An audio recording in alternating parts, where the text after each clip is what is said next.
സമൂഹ മാധ്യമങ്ങളിൽ ജൂറി ചെയർമാന്റെ പരാമർശത്തിൽ വന്നിട്ടുണ്ട് ലേബി എന്ന് ആനന്ദിലേക്ക് പോകുന്നു. ആനന്ദ്, ഇപ്പോൾ കഴിഞ്ഞ ദിവസം ഇപ്പോൾ ആനന്ദിന്റെ പോസ്റ്റ്, ആനന്ദിന്റെ പ്രതികരണം വന്നതാണ്. ഇപ്പോൾ ദേവനന്ദ എന്ന ബാലതാരവും പ്രതികരണമായി രംഗത്ത് വരികയാണ്. കുട്ടികളുടെ സിനിമയുമായി ബന്ധപ്പെട്ട് ഇന്നലെ ജൂറി ചെയർമാൻ പറഞ്ഞത്, ഇപ്പോൾ മന്ത്രി പറഞ്ഞത് ആനന്ദ് കേട്ടോ എന്നറിയില്ല. കുട്ടികളുടെ സിനിമ എന്ന രൂപത്തിൽ ആ കലാമൂല്യത്തിലേക്ക് എത്തിയ സിനിമകൾ ഉണ്ടായിട്ടില്ല ഇത്തവണ എന്നുള്ളതാണ്. എങ്ങനെ പ്രതികരിക്കുന്നു? അല്ല, കുട്ടികളുടെ സിനിമ, മികച്ച കുട്ടികളുടെ സിനിമ എന്നുള്ള അവാർഡ് കൊടുക്കാൻ വേണ്ടി ജൂറിക്ക് ഇപ്പം ഞങ്ങളെടുത്ത സിനിമ ഞങ്ങൾക്ക് മികച്ചതാണെന്ന് പറയാൻ ഞങ്ങളല്ലേ പറയുള്ളൂ. അത് കണ്ട് വിലയിരുത്തേണ്ടതും അവാർഡ് കൊടുക്കേണ്ടത് ജൂറി തന്നെയാണ്. ജൂറിയുടെ തീരുമാനത്തെ പൂർണ്ണമായിട്ടും ആ തീരുമാനത്തോട് ഞങ്ങൾ യോജിക്കുന്നു.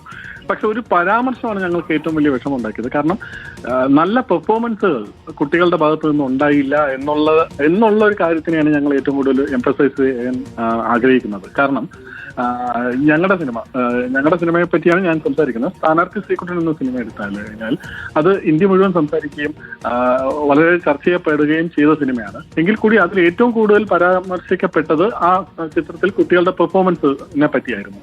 അതിലെ എല്ലാ കുട്ടികളും നല്ല രീതിയിൽ പെർഫോമൻസ് കാഴ്ചവെച്ചു എന്നുള്ളത് ഞങ്ങൾക്ക് ഉറപ്പാണ്. അത് ഞങ്ങളുടെ കണ്ട ആൾക്കാർ, ക്രിട്ടിക്സ് ആയാലും സാധാരണ ആൾക്കാരായാലും എടുത്തു പറഞ്ഞൊരു കാര്യമാണ്. അപ്പൊ ഇങ്ങനെയുള്ള പെർഫോമൻസുകൾ ഇവിടെ ഉണ്ടായിട്ടും എന്തുകൊണ്ട് നല്ലൊരു പെർഫോമൻസ് ഉണ്ടായില്ല എന്നുള്ള പറഞ്ഞതിലാണ് ഞങ്ങൾക്ക് ഏറ്റവും വലിയ വിഷമം തോന്നിയത്. ആനന്ദ്, പക്ഷേ ഇപ്പോൾ മന്ത്രി വിശദീകരിക്കുമ്പോൾ ഇപ്പോൾ മമ്മൂട്ടിക്ക് മികച്ച താരത്തിനുള്ള, മികച്ച നടനുള്ള പുരസ്കാരം ലഭിച്ച സിനിമ, അതിൽ അദ്ദേഹം ഗംഭീര അഭിനയം കാഴ്ചവെച്ചിരിക്കുന്നു. പക്ഷെ എത്ര പേർ കണ്ടിട്ടുണ്ട്? എല്ലാവരും ആ സിനിമ കണ്ടിട്ടില്ലല്ലോ. ഇപ്പോൾ താങ്കൾ പറയുന്ന സ്ഥാനാർത്ഥി ശ്രീകുട്ടൻ ഒരുപക്ഷെ ഒരുപാട് പേര് കണ്ടിട്ടുണ്ട്. അങ്ങനെ ജനപ്രിയ ചിത്രമാവുക എന്നതാകരുത് അതിൻ്റെ ഒരു മാനദണ്ഡം എന്നുകൂടിയാണ് മന്ത്രി വിശദീകരിക്കുന്നത്. ഇപ്പോൾ ജനപ്രിയമാവുകയും കുട്ടികളുടെ അഭിനയം പ്രകീർത്തിക്കപ്പെടുകയും ഒക്കെ ചെയ്തിട്ടുണ്ടാകാം. ഒരു അച്ഛൻ്റെ അമ്മയുടെയും കുട്ടി എന്ന നിലയ്ക്ക് കുട്ടി അവതരിപ്പിക്കുന്നതും കുട്ടികളുടെ കാര്യം, കുട്ടികളുടെ ലോകം, കുട്ടികൾ പറയുന്നതും രണ്ടാണ്. അപ്പോൾ ആ രൂപത്തിലാണ് ഒരു മാനദണ്ഡം എന്ന് തോന്നുന്നു. മാനദണ്ഡം മാറ്റണം എന്നൊരു അഭിപ്രായമുണ്ടോ ആനന്ദിന്? അല്ല, ഒരിക്കലും. ഞാൻ ആ ഒരു കാര്യത്തിൽ തന്നെ ഊന്നിക്കൊണ്ട് പറയുകയാണ്. ഞങ്ങളുടെ സിനിമ സംസാരിച്ചത് മുഴുവൻ കുട്ടികളുടെ കാര്യമായിരുന്നു. അതിൽ കുട്ടികൾ തന്നെയായിരുന്നു നായകന്മാര്, കുട്ടികൾ തന്നെയായിരുന്നു, കുട്ടികളുടെ കഥയാണ് ആ സിനിമ പറഞ്ഞത്. അതിൽ അച്ഛനും അമ്മയ്ക്കും അല്ല സ്ഥാനമായിരുന്നത്. കുട്ടികളുടെ സിനിമ കുട്ടികളിലൂടെയാണ് ഞങ്ങൾ പറഞ്ഞത്. അപ്പൊ ജൂറി പറഞ്ഞ കാര്യങ്ങളിലെല്ലാം ഞങ്ങളുടെ സിനിമ ടച്ച് ചെയ്ത് പോകുന്ന സിനിമയായിരുന്നു ഞങ്ങളുടെ സിനിമ.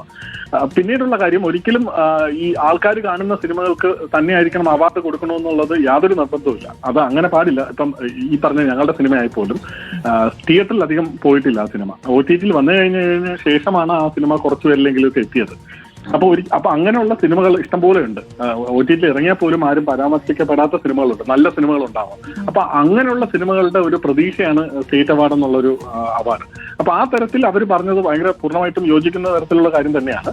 പക്ഷെ ഞങ്ങൾ ഇവിടെ പറയുന്നത്, ഞങ്ങൾക്ക് ഒരു കാര്യം കൂടെ എൻ്റെ അടുത്ത് പറയാനുണ്ട്. ചിൽഡ്രൻ ഫിലിംസ് എന്ന് ഉള്ള രീതിയിൽ കണക്കാക്കുന്നത് ചിൽഡ്രൻ ഫിലിമായിട്ട് സെൻസർ ചെയ്ത സിനിമകളെ മാത്രമേ ചിൽഡ്രൻ ഫിലിമായിട്ട് കണക്ക് കൂട്ടൂ എന്നുള്ളൊരു നിയമം ഇവിടെയുണ്ട്. ആ നിയമം കൂടെ മാറ്റപ്പെടണമെന്നാണ് പറയാനുള്ളത്. കാരണം ഞങ്ങളുടെ സിനിമ ജനറൽ കാറ്റഗറിയിലാണ് സെൻസർ ചെയ്തിട്ടുള്ളത്. അതിന് കാരണം അങ്ങനെ സെൻസർ ചെയ്താൽ മാത്രമേ അതിന്റെ കച്ചവട സാധ്യതകൾ നമുക്ക് ഉപയോഗിക്കാൻ പറ്റുള്ളൂ. ചിൽഡ്രൻ ഫിലിംസ് ആയിട്ട് സെൻസർ ചെയ്യുമ്പോൾ അതിന് കച്ചവട സാധ്യതകൾ മങ്ങുന്നുണ്ട്, തിയേറ്ററിൽ കിട്ടുന്നത് കുറവാകുന്നുണ്ട്. അപ്പോൾ ആ ഒരു തീരുമാനം മാറ്റണം.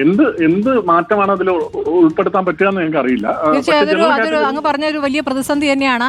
മന്ത്രി ഇപ്പോൾ പറഞ്ഞത്, അദ്ദേഹം കോഴിക്കോട് നിന്നാണ് പ്രതികരിച്ചത്. തലസ്ഥാനത്തെത്തി സിനിമാ നിർമ്മാതാക്കളുമായി, സിനിമ സംവിധായകരും ഒക്കെ ആയിട്ടുള്ള ഒരു ചർച്ച നടത്തുമെന്നാണ് പറയുന്നത്. അടുത്ത തവണ ഒരു ബാലതാരത്തിന് എന്തായാലും പുരസ്കാരം ഉണ്ടാകുമെന്നും പറയുന്നു. അപ്പോൾ ഈ പറഞ്ഞ മാനദണ്ഡം ഒരു കൂട്ടായ ചർച്ചയിലൂടെ അതുകൂടി പരിഹരിക്കേണ്ടതുണ്ട്. ഇപ്പോൾ ഒന്നിലധികം കുട്ടികൾ വിഷമത്തിലാണ്. കാരണം അവരുടെ സിനിമകൾ വന്നു, അവരെ പരിഗണിച്ചില്ല എന്നുള്ളത്, അല്ലേ ആനന്ദ്?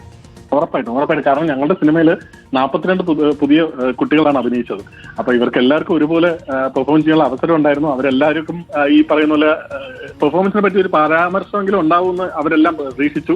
അപ്പൊ അതിന്റെ പേരിൽ അവര് വിഷമത്തിലാണ്, ഉറപ്പായിട്ടും ഒരു വിഷമത്തിലാണ്. ഇതിൽ ഞങ്ങൾക്ക് അവാർഡ് കിട്ടിയില്ല എന്നുള്ളതല്ല ഞങ്ങളെ വിഷമിക്കുന്ന കാര്യം. ഞങ്ങളുടെ കുട്ടികളുടെ പെർഫോമൻസിനെ പറ്റി ഒരു പരാമർശമെങ്കിലും നടത്താമായിരുന്നു എന്നുള്ളതായിരുന്നു ഞങ്ങളുടെ ഏറ്റവും വലിയ വിഷയം. ഉറപ്പായിട്ടും. അപ്പൊ മന്ത്രിയുടെ അടുത്തത് പറയുമല്ലേ? അറിയിക്കും. അത് അറിയിക്കുകയാണെങ്കിൽ നമുക്ക് അറിയിക്കാം. മന്ത്രി പറഞ്ഞത് വളരെ ശരിയായിട്ടുള്ള കാര്യമാണ്. ഇതിനെപ്പറ്റി ചർച്ച നടത്തേണ്ടത് വലിയ കാര്യമാണ്. എന്തായാലും അദ്ദേഹം അങ്ങനെ പറഞ്ഞതിൽ വളരെ സന്തോഷമുണ്ട്. ശരി, വളരെ നന്ദി, വളരെ നന്ദി. പ്രതികരിച്ചതിന് വീണ്ടും സുനിഷയിലേക്ക്. സുനിഷ, ഈ ബാലതാരത്തിന് എന്തുകൊണ്ട് പുരസ്കാരം ഇല്ല എന്നുള്ള കാര്യം മാധ്യമങ്ങൾ എടുത്തു ചോദിച്ചാണല്ലോ.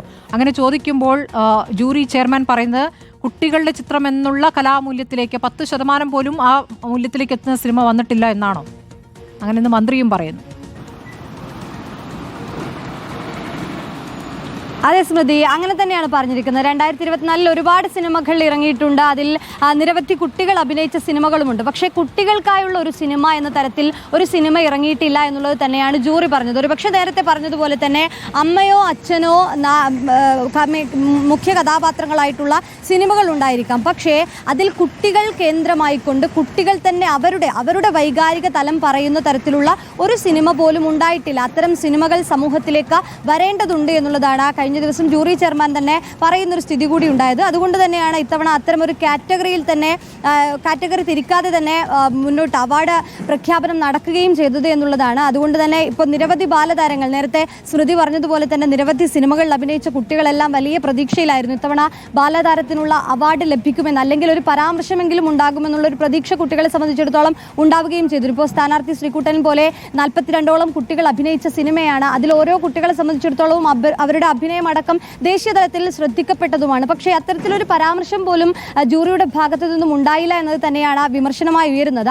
അത്തരത്തിലൊരു വൈകാരിക തലം, ഒരുപക്ഷെ കുട്ടികളുടെ വൈകാരിക തലത്തിലുള്ള കാര്യങ്ങൾ പ്രകടിപ്പിക്കുന്ന സിനിമകൾ ഉണ്ടായിട്ടില്ലെങ്കിൽ പോലും കുട്ടികളുടെ അഭിനയം അത് എല്ലാ സിനിമകളിലും കൃത്യമായി തന്നെ ഉണ്ടല്ലോ എന്നുള്ളതാണ്. ഇപ്പോൾ നേരത്തെ ആനന്ദ് മന്മഥൻ പറഞ്ഞതടക്കം നോക്കുകയാണെങ്കിൽ ഒരുപക്ഷെ സെയിൽസ് വാല്യൂ അനുസരിച്ചാണ് അതൊരു ജനറൽ കാറ്റഗറിയിലേക്ക് വരുത്തുന്നത്. അങ്ങനെയെങ്കിൽ കുട്ടികളുടെ അഭിനയത്തിനെയെങ്കിലും പരാമർശിച്ചുകൂടെ എന്നുള്ളത് തന്നെയാണ് നിലവിൽ പൊതുവെ ഉയരുന്ന ഒരു കാര്യം എന്ന് പറയുന്നത്. അതുകൊണ്ട് തന്നെയാണ് ഒരുപക്ഷെ ബാലതാരങ്ങളടക്കം ഇത്തരത്തിൽ വിമർശനവുമായി വരുന്നത്. അവർ കൃത്യമായി അഭിനയിക്കുന്നുണ്ട് പല സിനിമകളിലും. ഒരുപക്ഷെ പല സിനിമകളിലും കുട്ടികൾ കഥാപാത്രങ്ങളായി തന്നെ വലിയ രീതിയിൽ കുട്ടികൾക്ക് റോൾ ലഭിക്കുന്ന സിനിമകളും ഇറങ്ങിയിട്ടുണ്ട്. പക്ഷെ അവരെ ഒന്നും പരിഗണിക്കപ്പെട്ടില്ല എന്നുള്ളൊരു വിഷമം തന്നെയാണ് കുട്ടികളുടെ ഈ ഒരു പ്രതികരണത്തിൽ മനസ്സിലാകുന്നത്. ഒപ്പം തന്നെ ഈ തിരക്കഥാകൃത്തിന്റെ ആയാലും സംവിധായകരുടെയും ആയാലും ഒക്കെ പ്രതികരണങ്ങളിൽ നിന്ന് നമുക്ക് മനസ്സിലാക്കുന്നത്. പക്ഷെ ജൂറി പറയുന്നത് അത്തരം ഒരു സ്വാഭാവികമായും ഒരു സിനിമ, കുട്ടികളുടെ സിനിമ എന്ന് പറയുമ്പോൾ കുട്ടികൾ കേന്ദ്ര കഥാപാത്രമായിക്കൊണ്ട് കുട്ടികളുടെ കാര്യങ്ങൾ, അവരുടെ വൈകാരിക തലങ്ങൾ കുട്ടികൾ തന്നെ അവതരിപ്പിക്കുന്ന തരത്തിലാണ്. നേരത്തെ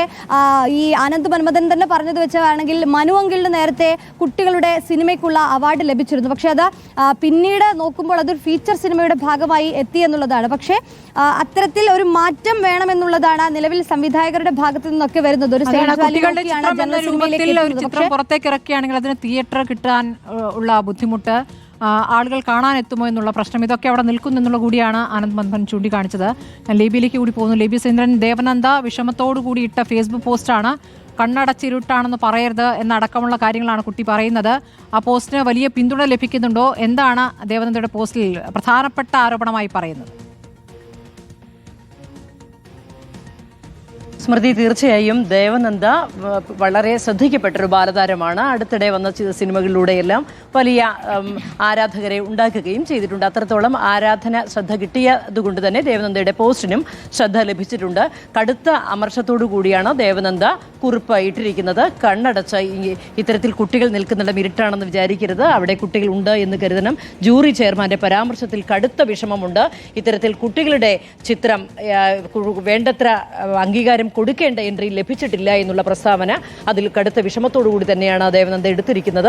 അത് മാത്രമല്ല, മുന്നോട്ട് നടക്കുന്ന കുട്ടികളെ കൂടി പരിഗണിച്ചുകൊണ്ടുള്ള ഒരു തീരുമാനമല്ല വന്നിരിക്കുന്നത്. അതിലുള്ള അമർഷമാണ് ദേവനന്ദ പറഞ്ഞിരിക്കുന്നത്. പൊതുസമൂഹവും മാധ്യമങ്ങളും എല്ലാം ഇത് ചർച്ചയ്ക്കെടുക്കണം എന്നുകൂടി ദേവനന്ദ പറഞ്ഞിരിക്കുകയാണ്. സ്മൃതി, ശരി. ലേബി സുരേന്ദ്രനും സുനിഷ അയ്യരുമാണ് വിവരങ്ങൾ നൽകിയത്.